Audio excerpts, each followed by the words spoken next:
Welcome to day 198 of the 300 movie challenge. Today we watched the highest grossing film of November 2010, which was Harry Potter and the Deathly Hallows Part 1. You know, the Deathly Hallows were like not even in this movie. The story was. I know, but still, it's a little weird. The story part is like my favorite part in this movie because it's like so nicely portrayed and Yeah, animated. it's such like the animation they used for that and everything.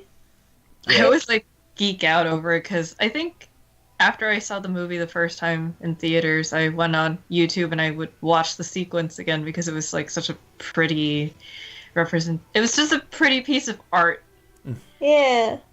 in this movie. It reminds me of a music video I saw not too long ago, but now I don't even remember what the band or the song was. Oh, Well, It that's was so sad. it was one that I just like found at one point, and I was like, the animation was similar, and the song itself was like not one that I like super liked though. So it was just kind of like, oh, that was neat, and then kind of moved on. So I don't remember it. Mm-hmm. But anyway, it's kind of I weird guess. to talk. Well, it's kind of weird to talk about this just because like it is, part one, so Yeah. Yeah. it's kind of inherently has a few issues with that being like there isn't really like a climax, really. Or a It conclusion. kind of just finds a good place to stop that will make you want to watch the second part. Yeah, Yeah. And part one is a downer ending, so. I mean the whole thing is kind of a downer to be honest. Yeah, that is true. It's just like, oh my god, like, people want to kill Harry, and like, shit's gone so wrong. Hedwig and Dobby die. Yep. Yeah, and there isn't, and there isn't really like really anything I can. Okay, besides Yeah, that, Mad Eye too. what? Mad Eye also dies. Oh yeah. Yeah. Although they don't show it, which I don't know why they didn't, because I mean that he's a teacher, so it'd be kind of And impactful. it's kind of sad that we didn't get to see him much. Like, Mhm. in the first movie he's introduced, he's not technically Mad Eye because he was trapped in a box. And then the last movie, he was there, but he kind of wasn't too much in the movie and stuff. And then now he's dead. And it's Yeah, just like, but we didn't even get to really experience him. yeah. I imagine maybe in the books there was more of like his presence, perhaps, but I Mm. I wouldn't be able to say since I haven't read them. But yeah, it's too bad because like from what we did see of, I guess if the rat guy was perfectly portraying him. I really liked him, so it's a shame we didn't get to see much of him. Yeah. Yeah. I feel like not that much happened in this movie. It's kind of like this is the first movie where it doesn't actually take center stage in Hogwarts. Yeah, It's kind of them just traveling around. I We weren't honestly even in Hogwarts at all, were we? no. So I actually kind of like that. Yeah. But I wish there was like a little bit more, like in normal world, because even when they're traveling around, it's still like magic-y places, right? Yeah. So I don't know. I mean, they go to London for a little while. Yeah, which for is a bit, neat. but not long. I wish that I thought there'd Yeah. be more. So, but yeah, I mean, again, it's the first half of a book, so it's gonna be kind of weird. Again, there's no climax really, so yeah. then there's only so much they can show because they have to show the rest of it in the next one, right? So Yeah. I don't know. I felt like there just to me wasn't like there wasn't as much happening that I was like super like, ooh, what's gonna happen right for this? Because I kind of had like in the back of my head was like, well, they have to get to the next one, so Yeah. you know what I mean? I don't know. I'm not saying it's bad. I don't think it's bad. But I mean, if I had to say right now, I'd probably say, okay, Goblet of Fire is worse because it's Yeah. kind of a Yeah. mess. But after that, I don't know. I think this is probably second lowest, but it's not bad. It's just kind of fine. It's just very setup-y and Yeah. kind Yeah, of. it's mainly just for setup, but it's not so much like It's not plot-driven per se. It's like it's plot setting setup. up the story. Yeah, Plot it's setup-driven. it's just kind of okay, and there isn't really too much outside of Ron that. leaves the group halfway through the movie. And then comes back really not that much later for not really too much of a reason. That whole scene just felt really weird to me. Like if they were trying to play it where like the thing was impacting him or whatever, the locket thing, like if that's what they were trying to go for, it's like they brought it up, but then it seemed like, wait, no, but that's not what the thing is. So, but then later it's like it was. So I don't know. It was just kind of odd about It was that. yeah, it was It weird. was kind of like bringing a love triangle into. I think that flaw is just with the book, probably. I imagine that this is actually like an accurate-ish scene, at least from my impression, but this is one of those things where the director could have gone like, we don't need this, let's have him like get mad for a day and then come back, because that wouldn't change much. Oh, actually, speaking of big changes from the book, so remember the scene with Dumbledore? I mean, how Voldemort like goes to see Grindelwald and stuff, Yeah. and like Grindelwald tells him the place where the Elder Wand is. Yeah. Yeah. So he actually did not tell him in the book, and Dumbledore.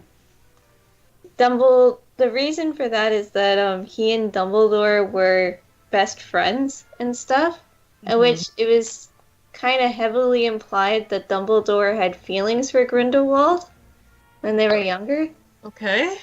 And it was kind of taken, the fact that Grindelwald didn't tell like Voldemort and Voldemort killed him was kind of taken as like Grindelwald giving like his last like hurrah to Dumbledore and stuff, because he never revealed where the Elder Wand was. So how did he find it? Was Voldemort just like, oh, it's probably with Dumbledore? I guess that would be somewhat logical, right? I did not read that part. He just assumed, he was like, oh yeah, wait. The big old dude is dead. Let me go check his grave. The way that I found that out is that, well, when they mentioned Grindelwald, I was like, oh wait, who's Grindelwald? So then I looked it up, and then I found out that piece of information. Well, Yeah. that whole plot thing of like, oh, there's this guy Grindelwald, like that seemed to kind of come up out of nowhere, and then like, Yeah, Didn't- that's why I was like, wait, who is this yeah, guy? exactly. I'm like, wait, am I Yeah. supposed to know who this is? Because it didn't seem like, and like I know, for example, the Fantastic Beasts movie that's coming out in like a month, like it's named, the subtitle is The Crimes of Grindelwald, so I'm like, oh. Okay, I guess, is that where we're supposed to know about this guy? Like, as like a prequel, I guess? I mean, I don't know, it's kind of weird how that... It's brought up here so randomly, seemingly. So, Yeah, wait, interesting. But... yeah, I don't really feel like I have too much to say, because I feel like really not too much happened. So, I mean, you know, it's for part one, it's fine, I guess. It's, you know, Yeah, I assume part two will It be more is- interesting. Yeah, it is indeed a part one, so, yeah. I guess, fun fact, this was the first Harry Potter movie that I saw in theaters. Same. And this was the third Harry Potter movie I saw before the 300 movie challenge. So, yeah, I watched the beginning and I watched the end. Yeah, actually, speaking of that, and I don't know if J.K. Rowling was originally, like, had this whole story planned out, like, with all the books from the beginning. I don't know. Because it kind of feels like, you know, it's the fact we're about to get to the end, it kind of feels like this whole end scenario kind of, like, was sprung on us kind of quickly. A little bit. You know, like for example, first movie, fine, it has its own thing, setting all the characters up. Okay, second movie, it's its own kind of story with the characters doing a thing. Okay, fine. Third movie, kind of its own story with some characters doing a thing with little tiny hints about what's going to come into the future.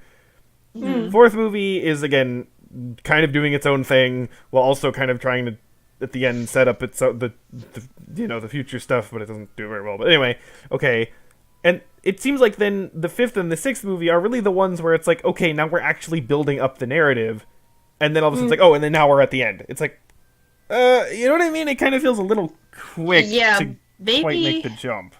I don't know if she planned the whole thing out, because I think when the first movie came out, was only the fourth book out? Yeah. I think so. Mm-hmm. From what I understand, she had, like, I don't know if she had the entire, like, series planned out from the very beginning, but I know she knew how certain characters would go. Like, Dumbledore was always gay, and she knew how, I think, Snape's arc would go, too. I mean, that makes sense in terms of that overall ideas. I'm just thinking, like, I don't know, because the first several books or movies, whatever, they feel much more episodic. And then it's like just the last like three kind of have felt like, oh yeah, we actually have like an overall story. So I have maybe like two theories just based off of like timing and or like what happens in the books. So the timing thing is the movie came out, it got successful, so she was like, okay, let me try to make this one plot thread like have an epic conclusion, which is the Voldemort plot thread. The second thing is like she was writing the books like one by one, and she was like, actually the Voldemort plot thing is like kind of out of control, so I think I need to expand it. Those are the only two things I can think of, because like it doesn't feel like she planned this out. Otherwise, I think she would have been like, okay, 1 and 2 can be episodic, but then like 3 is kind of when they hit the really rough teenage years of like 13, 14. So she's like, okay, let me like spice it up and put the big plot in like more heavily and have it like split maybe half and half.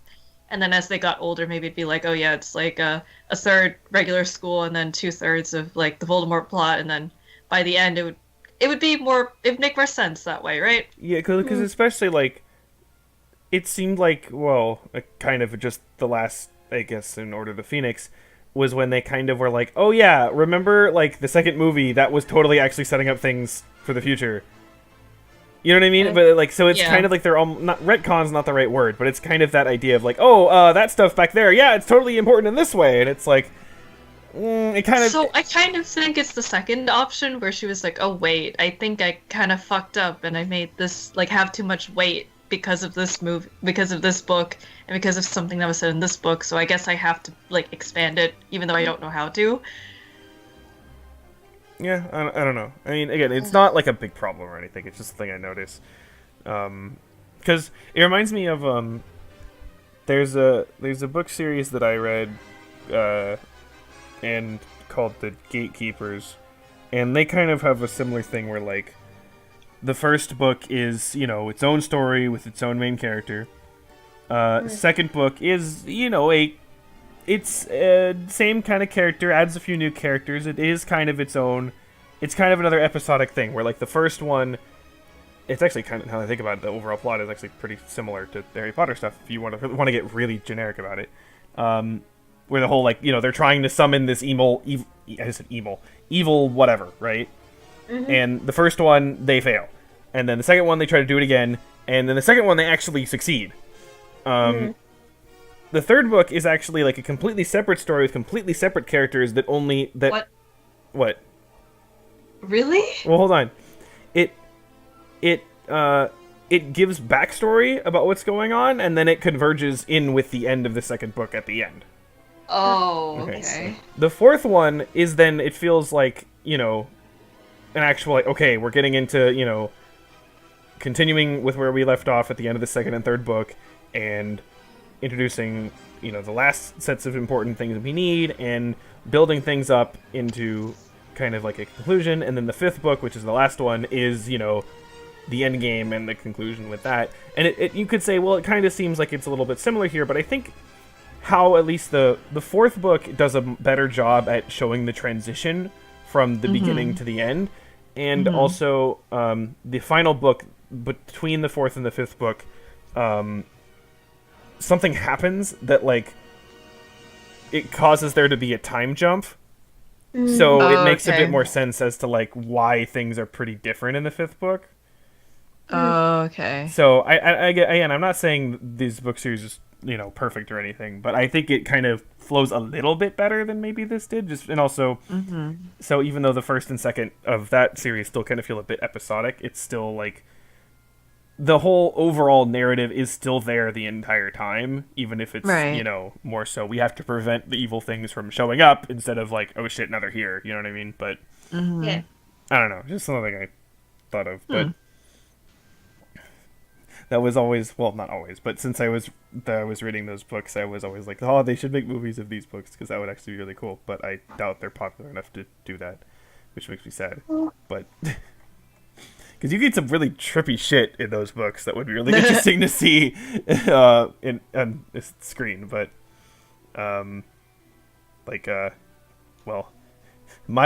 spoiler for one of the books. I won't say which one. But there's a scene where people are trying to, summon demons basically through a nuclear reactor, which is very odd, but it's, I'm thinking like how that could work visually would be very interesting. Oh, that is kind of interesting. Yeah. It's a weird kind of mix of like how, Harry Potter, it's like, oh, it's magic and wizards, but it's like, modern day, right?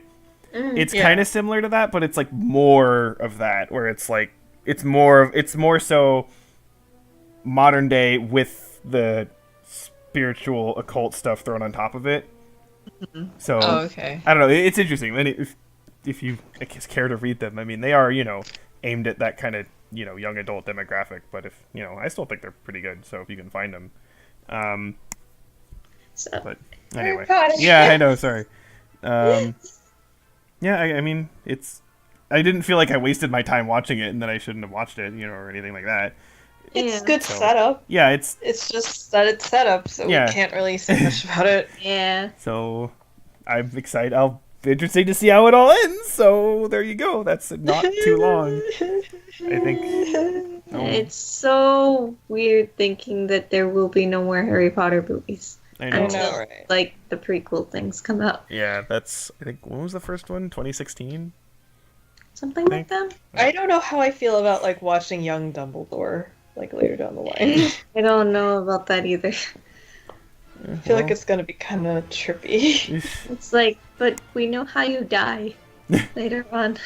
We know that you die later on. That's like so sad. Well. Yo.